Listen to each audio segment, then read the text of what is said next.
sans plus tarder, je vais vous présenter notre premier conférencier pour notre pèlerinage en France, Provence, terre de mission, terre d'évangélisation.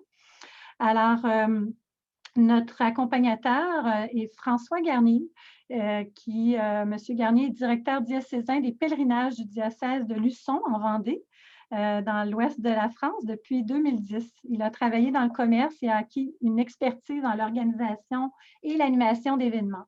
En 2001, il obtient un diplôme universitaire de gestion qui l'a amené à prendre la direction d'un établissement scolaire catholique en Vendée. C'est un grand amoureux de l'histoire, puis investi dans le scoutisme et la vie paroissiale et diocésaine. Il est aussi impliqué dans l'Association nationale francophone des directeurs de pèlerinage. Alors, sans plus tarder, François, je vous cède la parole. Bonsoir Montréal, bonsoir à tous. Chez nous, il est 19 heures. Je suis heureux de vous accueillir chez moi. Voilà, c'est pour vous parler de ce beau projet que nous avons avec Spirit Tour, de vous faire venir en France et particulièrement pour vous faire découvrir la terre de Provence, qui est donc la province qui est au sud de notre pays, au sud-est de notre pays. Et pour découvrir cette belle région, on ne peut pas comprendre la beauté et l'histoire de ces bâtisses de pierre, de ces paysages, sans rentrer dans la grande histoire de la foi. Et la foi, bien sûr, en Jésus-Christ, car l'histoire de l'homme et l'histoire de la foi sont intimement liées dans cette terre de Provence. Donc, sans plus attendre et sans rentrer déjà dans une grande conférence, parce que je vous le souhaite d'être présent lors de ce pèlerinage, nous aurons l'occasion largement de rebalayer un petit peu tout ça, à la fois dans un contexte culturel et cultuel. Et donc, c'est l'occasion de pouvoir découvrir ce périple. Et vous serez donc invité à remonter dans le temps au tout premier siècle après Jésus-Christ. À cette époque, notre beau pays s'appelait encore la Gaule, la Gaule gallo-romaine, et faisait partie bien sûr du grand empire romain.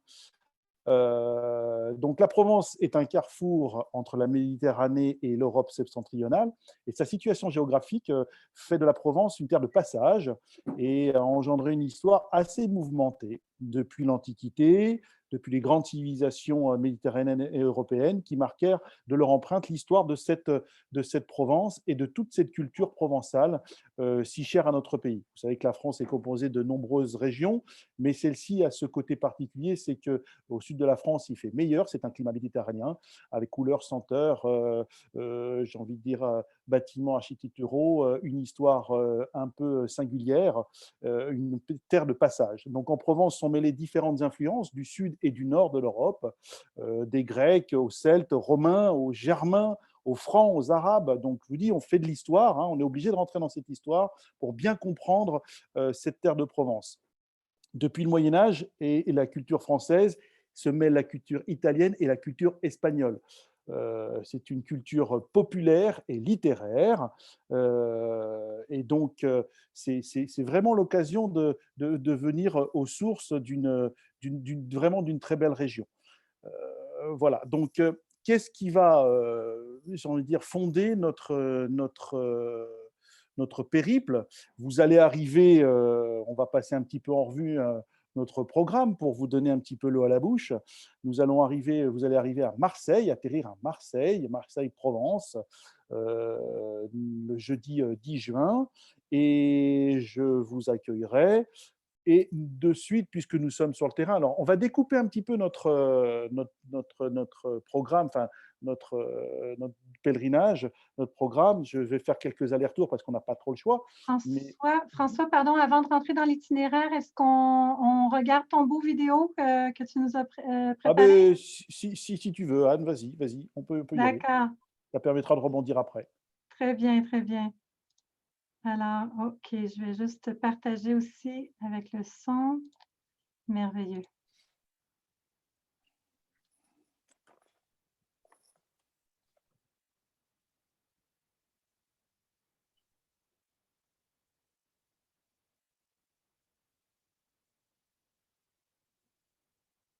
Chers cousins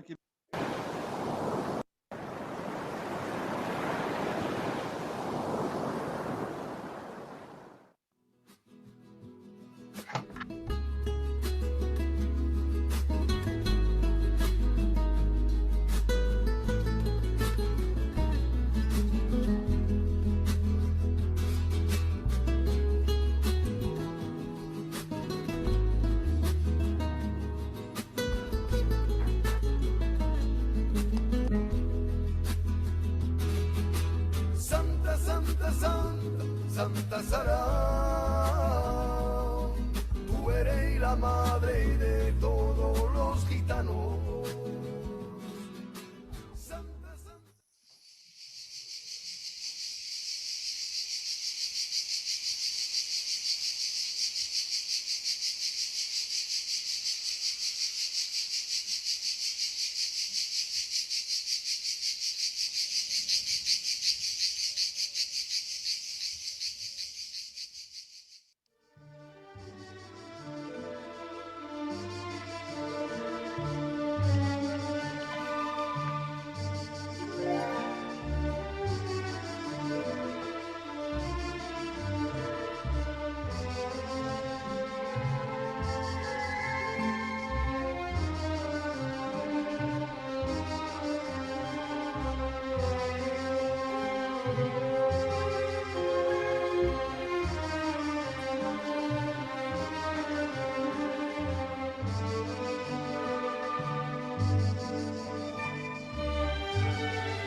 Voilà, quelle beau vidéo.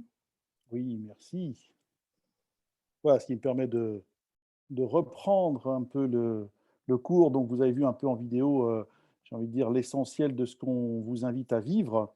Donc, qui s'inscrit dans une histoire assez particulière, car tracer la route des monastères du sud de la France, c'est, comme je disais en introduction, c'est marcher sur une histoire, l'histoire de l'homme, mais l'histoire de l'homme à travers la foi en Jésus, dans la mesure où, en remontant les siècles très rapidement, euh, fuyant la persécution du monde romain, les femmes qui accompagnaient Jésus, quelques apôtres, quelques disciples, on citera effectivement Lazare, Marie-Madeleine, Marthe, ceux qu'on connaît le plus, hein, Marie Jacobée, vont fuir la Palestine pour rejoindre les côtes françaises.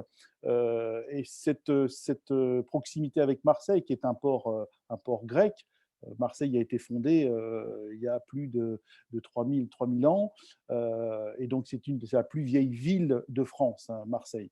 Et donc là, ils débarquent au Sainte-Marie-de-la-Mer, à côté, et c'est de là que va se fonder effectivement la vie chrétienne au cœur d'un monde gallo-romain, car à l'époque, la Gaule est romaine.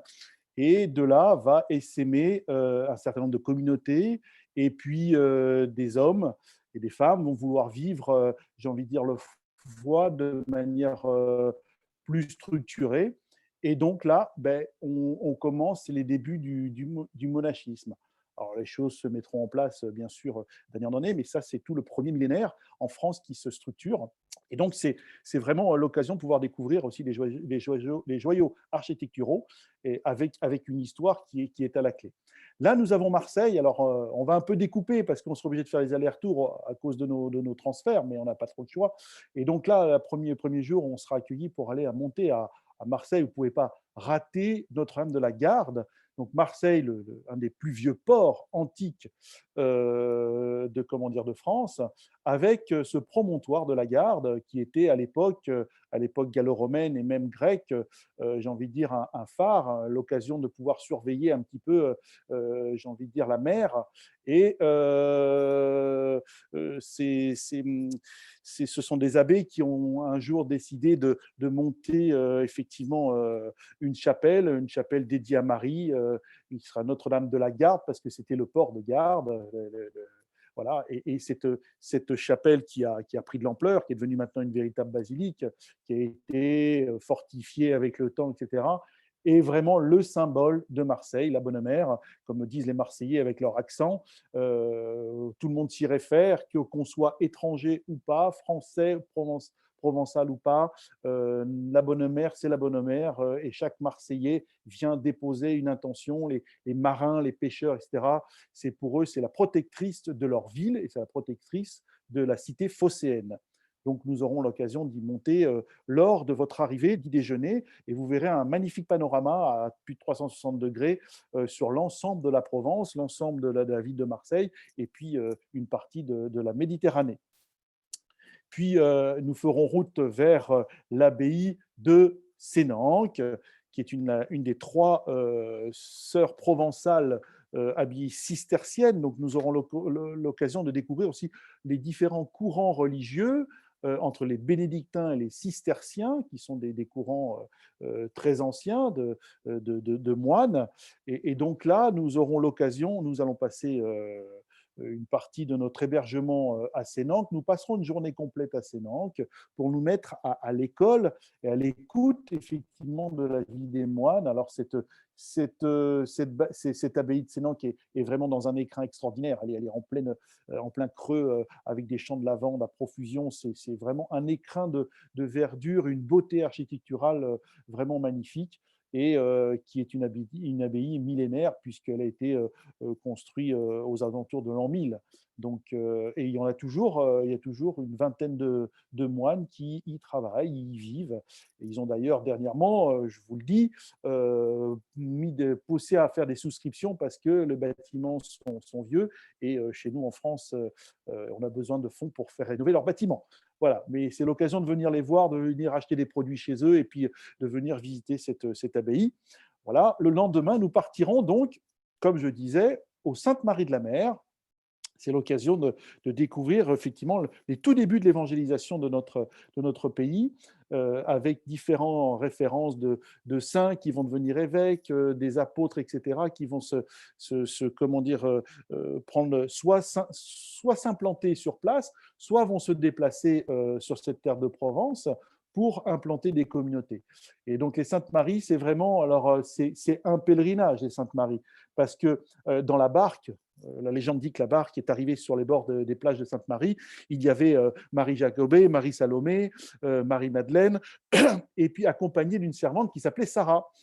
Sarah qui est égyptienne, et Sarah est devenue une sainte et vénérée par les gens du voyage, les gitans comme on dit, et chaque année, aux alentours du mois de mai, il y a le pèlerinage aux Sainte-Marie de tous les gitans de France et d'Europe qui descendent, et c'est une ferveur populaire incroyable, c'est une marée noire, on va dire, de personnes qui viennent vénérer les saintes femmes et Sainte Sarah, qui était leur servante et qui est vraiment leur sainte par excellence. Et c'est vraiment au cœur de ce pèlerinage, c'est vraiment une ferveur populaire absolument incroyable, avec, je vous pensais, des couleurs de la musique, des chants, et puis une gastronomie incroyable. Donc voilà, nous passons donc un temps au Sainte-Marie-de-la-Mer. En repartant, nous arrêterons dans une manade traditionnelle. La manade, c'est là où il y a des élevages de taureaux, puisque nous sommes en pleine Camargue, dans la région de Provence, qui est un site absolument extraordinaire, puisque nous sommes dans le delta du Rhône. Dans le delta du Rhône, c'est plein de marais. Et la Camargue est un endroit extraordinaire. On fait du riz, on élève des taureaux. Et les taureaux de Camargue sont vraiment très, très importants dans cette région-là. On fait des fêtes traditionnelles, etc. On ne parle pas de corrida encore chez nous, là, hein, mais on en a aussi du côté de Nîmes, mais c'est là, les taureaux sont élevés ici, c'est vraiment traditionnel depuis de nombreux siècles. Et donc, nous aurons l'occasion d'avoir un déjeuner dîner chez vous en manade, dans une manade, qui est un élevage traditionnel. Et puis, chemin faisant, nous passerons par Arles, où nous irons visiter la cathédrale d'Arles. Arles, c'est quand même une colonie romaine d'importance puisqu'elle est au croisement, alors elle est implantée dans le delta du Rhône, au croisement de la route de l'Espagne, de la route italienne, de la route du nord de la France. Donc c'est vraiment une ville antique d'importance pour le monde gallo-romain. Et donc les Romains s'y sont largement implantés. On a d'ailleurs donc les arènes d'Arles qui sont encore debout et de manière extraordinaire. Elles ont été bien sûr rénovées. On a beaucoup de spectacles qui sont donnés là et c'est vraiment une très belle ville à visiter, ville d'importance donc historiquement. Et puis bien sûr, nous visiterons la cathédrale Sainte-Trophime. La Sainte-Trophime fait partie des disciples justement en continuité de comment dire, des saintes femmes et des apôtres qui sont arrivés. Sainte-Trophime qui sera le premier évêque d'Arles. Et alors là, on voit le fronton de la cathédrale est très important parce qu'il y a toute une catéchèse de pierre qui est à compter. Voilà. En repartant le soir sur notre lieu de nuit, pardon, excusez-moi, je vais chercher le mot. Nous ferons un petit arrêt, si le temps nous le permet. On fera un petit clin d'œil aux lettres de mon moulin. Je ne sais pas si vous l'avez lu, d'Alphonse Daudet. Et donc, nous visiterons le fameux moulin de Daudet, voilà, qui est un point de vue provençal. Donc, Senanque, on avait parlé de Senanque. Nous y passerons donc une partie de la journée du 12 juin. Et puis, nous allons visiter, bien sûr, Sylvacane, qui est donc la deuxième sœur de ces trois abbayes cisterciennes. Donc, je répète, on a Senanque, Sylvacane et l'abbaye du Toronnet, qui sont vraiment les trois sœurs abbayes cisterciennes du coin. Donc, Sylvacane, qui est un peu plus à l'est quand on se déplace vers l'Italie. Et puis, nous ferons un arrêt à la Sainte-Baume.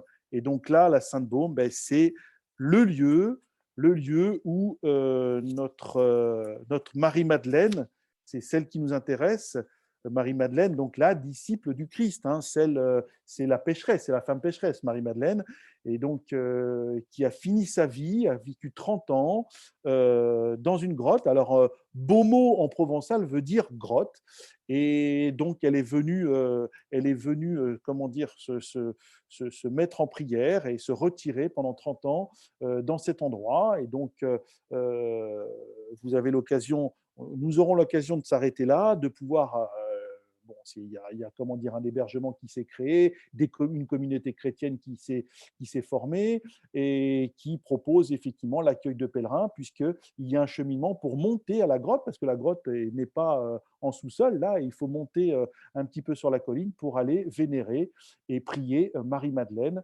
dans sa grotte. Donc, la Sainte-Baume, c'est aussi un éperon rocheux vraiment magnifique, avec une vue aussi sur une partie du littoral, une partie de la Provence extraordinaire. Et là aussi, comme Senanque, la Sainte-Baume est dans un écrin de verdure absolument extraordinaire.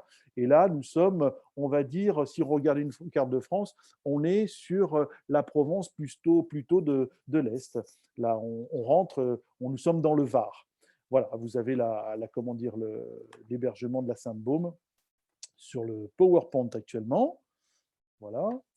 De là, donc, nous y passerons à Saint-Maximin, je le dis vite fait. Saint-Maximin, c'est là où est à la chasse de Marie-Madeleine. Et puis, une journée où nous irons prier à Notre-Dame de Cotignac, Notre-Dame de Grâce à Cotignac, qui est un haut lieu du pays varois, où il y a pas mal de pèlerinages qui sont organisés. Et bien sûr, nous irons sur la numéro 3 des sœurs cisterciennes, l'abbaye du Toronnet. L'abbaye du Toronnet, qui est aussi dans un écrin de verdure extraordinaire. Et donc là, nous aurons l'occasion encore de revenir sur la richesse de l'ordre cistercien. Chemin faisant, il nous faudra aussi conclure, et on reviendra justement sur l'origine du monachisme. Nous arriverons à Lérins, aux îles de Lérins, en large de la baie de Cannes. Donc Cannes, que tout le monde connaît, hein, bien sûr, on parle du festival de Cannes, mais voilà, et l'abbaye de Lérins. Et sur l'île Saint-Honorat, il y a 2 îles sur les îles de Lérins, on dit les îles de Lérins. Il y a l'île Sainte-Marguerite et l'île Saint-Honorat. Je disais à Anne tout à l'heure en off que sur l'île Sainte-Marguerite, vous avez un château qui a accueilli le masque de fer. Si vous avez entendu parler de la légende du masque de fer. Et puis, donc là, sur la 2e île, l'île Saint-Honorat, les moines sont présents, ils y vivent, il y a une grosse communauté. Et c'est les îles de Lérins, ils y font du très bon vin. Il faut savoir que voilà, vous aurez l'occasion de pouvoir acheter aussi de très, très bons cépages. Donc, c'est l'occasion aussi de permettre de faire vivre les moines. Et nous passerons donc la journée complète, les pieds dans l'eau au mois de juin, c'est magnifique. Et nous aurons l'occasion de visiter. Et c'est ici, à Lérins, c'est un peu la pépinière, j'ai envie de dire, de notre monachisme. Je n'arrête pas d'en parler, le monachisme, c'est l'expansion des moines. Hein. Voilà, c'est monachisme, c'est l'idée de se mettre au désert. Donc, j'ai envie de dire, quand les hommes et les femmes qui suivent le Christ décident de se mettre au désert, ils se mettent ensemble en communauté, ils vont pour prier, ils se retirent. Et donc, voilà, et donc, Lérins, l'abbaye de Lérins a accueilli un bon nombre de futurs évêques dans les premiers siècles et qui sont repartis après évangéliser la Provence, puis la France, en remontant tranquillement au nord. Voilà, c'est comme ça que l'expansion se fait. C'est pour ça qu'on parle de notre pèlerinage, la Provence, terre de mission, terre d'évangélisation, et c'est donc la route des monastères, et c'est incontournable. Voilà, vous avez encore une magnifique vue de l'abbaye de Lérins. Et alors, c'est très sympathique, c'est un peu comme l'île d'Orléans. Je vous fais un petit clin d'œil parce que j'ai visité l'île d'Orléans, que j'adore. On peut faire le tour de l'abbaye de Lérins en marchant tranquillement, petit sac à dos, tranquillement en short. Il fait très bon, on est dans les pins, l'eau est pas loin. C'est vraiment magnifique. On peut vraiment faire le tour de l'île là pour les marcheurs, c'est quelque chose d'extraordinaire. Donc voilà, c'est trop l'occasion d'avoir un panorama extraordinaire avant de repartir. Hein. Il nous faudra repartir. Nous passerons une nuit à Cannes et vous repartirez de Nice-Côte d'Azur. Voilà, vous aurez fait vraiment un aperçu incroyable. Entre-temps, bon, ça, c'est les lieux géographiques à voir. Bien sûr, vous aurez goûté à toutes les saveurs, les senteurs de Provence. Et je vais repasser la parole à Anne pour les informations plus techniques. Et je conclurai tout à l'heure, pour passer après la parole à mes confrères sur d'autres pèlerinages, je conclurai par les santons de Provence, c'est important, et je vous ferai un petit clin d'œil en direct de ma maison. Donc voilà, je laisse la parole à Anne et je vous fais un petit coucou pour la fin. Oui, merci beaucoup François. Oui, au niveau des informations un petit peu plus techniques, alors combien ça coûte, qu'est-ce que ça comprend, comment on fait pour s'inscrire. Donc, on a présentement une promotion réservée tôt avec un rabais de 100 $ qui est valide jusqu'au 9 février 2021. Donc, le prix en réservé tôt est de 2 999 $ et le prix régulier est de 3 099 $. Donc, qu'est-ce que ça comprend? Les vols internationaux, aller-retour avec la compagnie Air Transat, donc Montréal-Marseille, et ensuite on repart de Nice pour revenir sur Montréal. Donc, c'est des vols directs avec Transat. 6 nuits en chambre monastique. Donc, c'est des chambres, c'est ça, il n'y a pas de télévision, pas d'Internet, ça permet de décrocher un peu. Salle de bain partagée à Sénanque, puis c'est des salles de bain privées à la Sainte-Baume. Il y a une nuit à la Villa Saint-Camille à Cannes, à la fois village de vacances, 3 étoiles et résidence pour seniors et centre de réinsertion sociale. Donc, ça, c'est la dernière nuit quand on revient de l'île de Saint-Honorat. Les petits déjeuners et soupers sur les lieux d'hébergement sont inclus. Les dîners aussi quand on est au monastère ou bien au restaurant selon le programme, incluant un dîner typique dans une manade, ça a été mentionné. Les transports en autocar, comme mentionné sur le programme, selon l'itinéraire. Les services d'un accompagnateur de Spiritour, donc François Garnier, et qui va vous accueillir quand vous allez arriver à Marseille, hein, qui est déjà en France, et un prêtre, un animateur spirituel qui sera avec vous aussi. Il y a un accès aux arènes d'Arles qui est inclus. En fait, toutes les admissions sont incluses au cloître de la cathédrale Saint-Trophime, au Moulin d'Audet, les visites guidées à Notre-Dame de la Garde à Marseille, à l'abbaye de Sénanque, à l'abbaye de Sylvacane, à l'abbaye du Toronnet et puis à Notre-Dame de Reims. Donc, à tous ces endroits-là, on va avoir donc des visites guidées. La navette en bateau aller-retour pour l'île Saint-Honorat et puis toutes les taxes sont incluses également. Qu'est-ce qui n'est pas inclus? L'assurance voyage, donc toujours en option parce que certains ont déjà des assurances. Donc, nous, on offre soit l'assurance avec la Croix-Bleue si vous le souhaitez. C'est des assurances groupes. Et puis, non, pardon, présentement, c'est des assurances individuelles. Et on a aussi avec la Manuvie, possibilité d'avoir une assurance groupe ou une assurance individuelle au choix. Dépendamment de votre situation, et puis dont la protection sans égale que je vous ai parlé tout à l'heure. Donc, nos conseillers sont là pour vous aider à faire un bon choix. Il y a aussi une visite chez un centenier qui est en option. C'est une journée où on a plusieurs visites, donc si on a le temps, on va s'arrêter et ça, c'est en option. Les pourboires et dépenses personnelles. Et puis, la contribution FICAV, mais présentement, elle est gratuite. La contribution FICAV de l'Office de protection du consommateur, en fait, c'est le fonds d'indemnisation des clients des agents de voyage, qui est une protection financière qui est offerte gratuitement présentement pour tous ceux qui font affaire avec une agence de voyage. La date limite d'inscription, c'est le 9 avril. Et présentement, on a une promotion qui s'appelle Flexibilité COVID-19. Donc, on vous demande un dépôt de seulement 100 $. Et ce dépôt, là, on a bonifié notre promotion.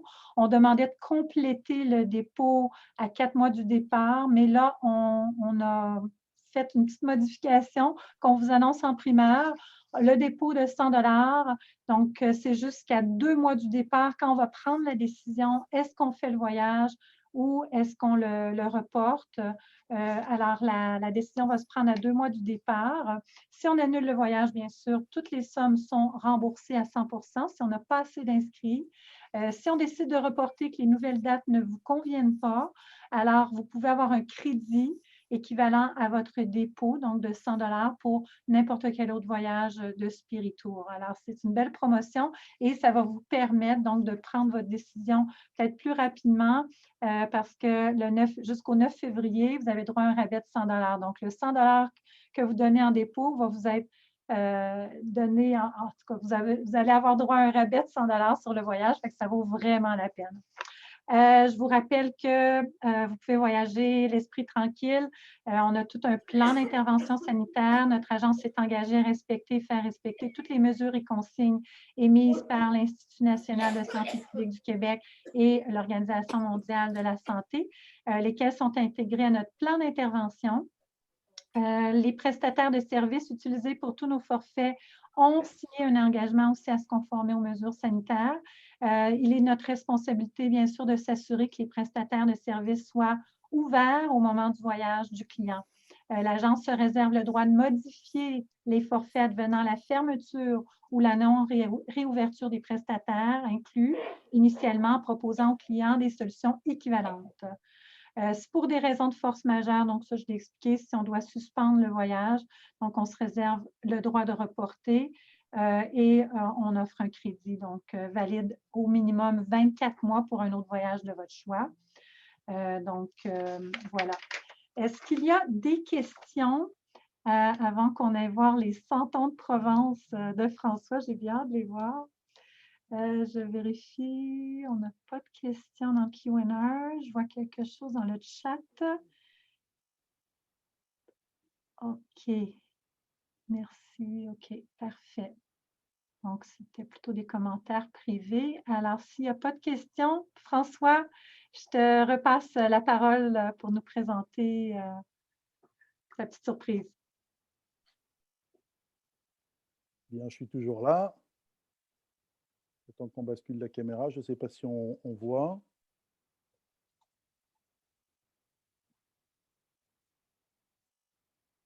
Est-ce qu'on a le retour vidéo? Ah, pardon, excuse-moi, j'avais Voilà. partagé, c'est beau. Voilà. Donc, je suis. Voilà, je vais. Bon, comme chacun sait, au moment de Noël, on fait la crèche maintenant dans nos maisons. Voilà, les 100 ans, vous savez que ce sont des petits personnages qu'on met généralement dans la crèche pour les fêtes de Noël.